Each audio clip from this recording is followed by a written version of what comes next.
Veiðin í Gljúfurá fór lötur hægt af stað og var tíðindalítil framan af. Laxinn var seinna á ferðinni en árið áður og sá fyrsti veiddist 12. júlí. Árið 2024 voru 32 laxar komnar á land þann sama dag og óhætt að segja að árið 2025 hafi skorið sig úr. Raunar var allur júlímánuður tregur og fáir laxar komu á land. Öllu meira líf var í sjóbirtingsveiðinni sem gladdi aðdáendur árinnar. Blessunarlega lifnaði yfir henni síðla sumars og ágúst og september skiluðu fínni veiði sem var á pari við árið á undan.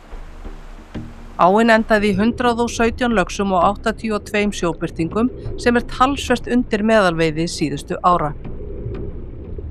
Veiðihúsið við Gljúfurá fékk hins vegar upplyftingu fyrir sumarið og var allt endurnýjað á baðherbergjum og í eldhúsi.